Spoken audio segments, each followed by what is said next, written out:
पाकिस्तान में सैलाब से होने वाली तबाही और मुल्की हालात बहुत ज़्यादा ख़राब हो गए और इस वक्त लाखों बेआसरा लोग खुले आसमान तले ज़िंदगी गुजार रहे हैं। इन ख्यालात का इजहार समाजी रहनुमा चौधरी अजहर हुसैन ने सिटी वन न्यूज़ से गुफ्तगू करते हुए किया। चौधरी अजहर हुसैन दीप से दीप जले वेलफेयर फाउंडेशन के चेयरमैन भी हैं। उन्होंने सैलाब से मुतासरा इलाकों और दुखी इंसानियत के बारे में क्या कहा, आइए आपको भी सुनाते हैं।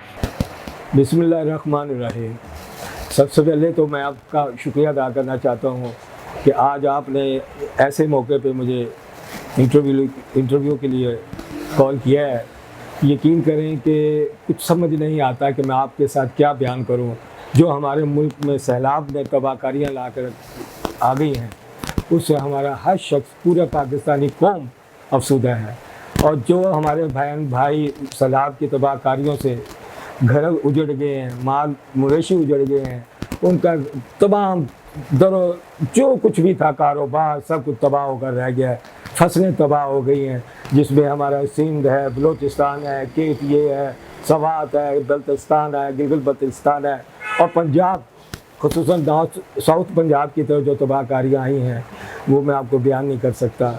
हमारा हर गरीब, हर परेशान किसान परेशान है। तो हुकूमत अपने तौर पे जो कार्रवाइयाँ कर रही है वो भी काबिल सताइश है। और सबसे बढ़कर हमारी आवाम ने जिस हौसले से, जिस दलेरी से इस कार्य खैर में हिस्सा लिया, उनके लिए अतियात दिए हैं, उनके लिए राशन, पैसे, कपड़े और जो बहुत सी ज़रूरियात ज़िंदगी की चीज़ें मुहैया की हैं, मैं अपनी पूरी आवाम का भी शुक्रिया अदा करना चाहता हूँ।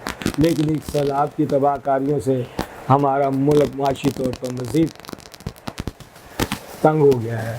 हमारी मुल्क की मईशत जहाँ पे पहले ही इतनी स्ट्रॉन्ग नहीं थी, अब इस तबाहकारियों सैलाब की तबाही से और परेशान हो गए हैं। हमारे अभी IMF से जो पहली किस्त मिली है उससे हमारे मुल्क को बहुत हौसला मिला है कि इंशाअल्लाह ताला हमारी मईशत बेहतर होगी।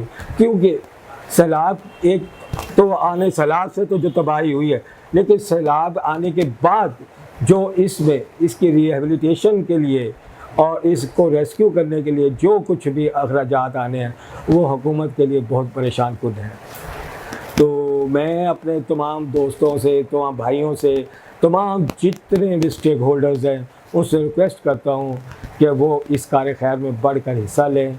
मैं सुनता था कि हमारे जितने भी बड़े बड़े ट्राइकॉन हैं उसमें मलिक रियाज साहब हैं और MCBs हैं और भी जितने बड़े हैं लोग, वो सब हिस्सा डालते, तो इसमें भी वो कार्य खैर में हिस्सा लें और हमारे मुल्क को इस तरह से उसकी रिहेबिलिटेशन होनी चाहिए कि दुनिया हैरान रह जाए कि ये वही पाकिस्तान है जो चंद दिन पहले सैलाब से तबाह हो गया था, लेकिन आज इसने दोबारा अपने पाँव पे खड़ा हो गया है। मैं हुकूमत से रिक्वेस्ट करूँगा, अपील करूँगा और एक मशवरा भी दूँगा कि हमारे जितने भी दरिया हैं एक नई फोर्स, रिवर फोर्स तैयार करनी चाहिए।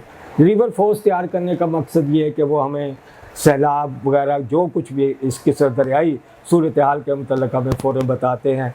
फिर उससे ये है कि जो भी दरियाओं के किनारे पे आबादियाँ आबाद हैं वो उनको कंट्रोल करेंगे। ये इस रिवर फोर्स, कल ये कि मेरे दोस्त थे हमारे, वो उनका नाम ले भी लेता हूँ, मिस्टर नोमान है, उन्होंने मुझे कहा साहब आप इतना TV पे ये इंटरव्यूज़ वगैरह करते हैं, ये बताते हैं, तो आप गवर्नमेंट को क्यों नहीं मशवरा देते कि एक रिवर फोर्स तैयार होनी चाहिए। लोगों ने इतनी आपकी फ़ोर्स तैयार है, सियासी जमातों ने अपनी फोर्सेस तैयार की हुई हैं, लेकिन इस तरफ हुकूमत का कोई भी ख्याल नज़र नहीं आता है हुकूमत की तरफ से कि क्या उनको रिवर फोर्स तैयार नहीं करनी चाहिए, जो कि हमारे जितने भी दरियाई सूरत हाल के मतलब 300-400 किलोमीटर दूर तक वो नज़र रखें और दरियाओं के किनारे पे जो आबादियाँ आबाद हो जाती हैं किसी तरीके से भी, जैसे भी, उसमें हुकूमत के बंदे भी शामिल होते हैं, उसमें लोग और भी शामिल होते हैं, जो सियासी पार्टियाँ शामिल होती हैं, वो उनको वोट लेने के लिए दरियाओं के किनारे आबादियाँ बना देती हैं, तो क्या वो उनको रोक नहीं सकेंगे।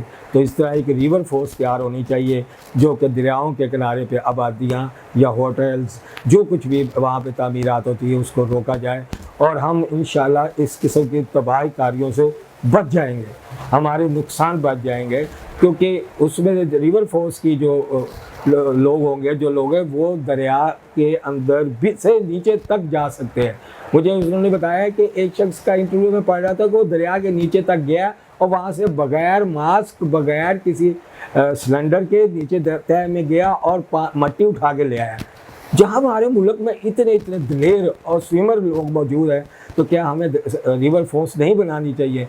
अब मेरा हुकूमत को मशवरा है कि इस तबाहकारियों से बचने के लिए एक रिवर फोर्स कायम करनी चाहिए। और मैं अपनी आवाज़ हुकूमती नुमाइंदों तक भी पहुँचाना चाहता हूँ कि ये रिवर फोर्स ज़रूर होनी चाहिए ताकि हम तबाहकारियों से बचें।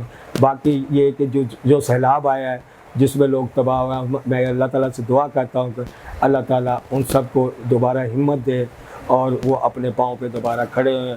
और जहाँ तक हमारी NGOs काम कर रही हैं वो भी काबिल सताइश है, वो अपने अपने लेवल पे काम कर रहे हैं। तो इंशाअल्लाह ताला हम लोग इसे बढ़ चढ़ कर हिस्सा लेंगे और हम पूरी कौम यकजा होकर तमाम सियासी पार्टियों को, तमाम सियासी तलकात को बुलाए ताक रख कर हमें अपना इस काम में हिस्सा लेना चाहिए। और मैं अपने तमाम सियासी लीडरों से भी रिक्वेस्ट करता हूँ कि वो अपने तमाम ये इवेंट्स छोड़कर इस कार्य खैर में हिस्सा डालें और हुकूमत के शाना बशाना चलें ताकि बाहर की दुनिया को पता हो कि ये सियासी मुखालफिन अपने मुल्क तक हैं, ये पूरी आवाम के लिए नहीं है।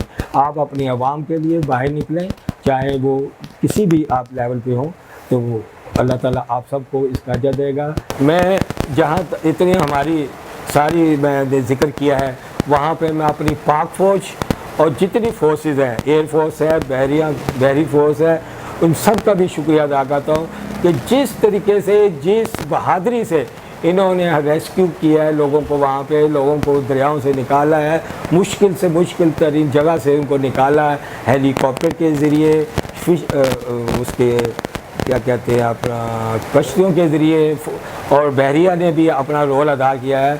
मैं सबका बहुत शुक्रिया अदा करता हूँ, अपने तमाम फोर्सेस को सैल्यूट पेश करता हूँ कि इस मुश्किल वक्त में उन्हें हमारे आवाम का, हमारे मुल्क का साथ दिया है। और क्योंकि ये मुल्क उनका भी है, लेकिन जहाँ तक उनकी ईमानदारी और उनकी बहादुरी और उनकी मुल्क से मोहब्बत का सबूत है, वो आज उन्होंने इस तबाहकारियों में पेश कर दिया है। और जितना उन्होंने हमारे आवाम को, वहाँ पे जो मुसीबत में फंसे हुए लोग थे, उनको बचाया है। मैं सबका शुक्रिया अदा करता हूँ। पाकिस्तान जिंदाबाद।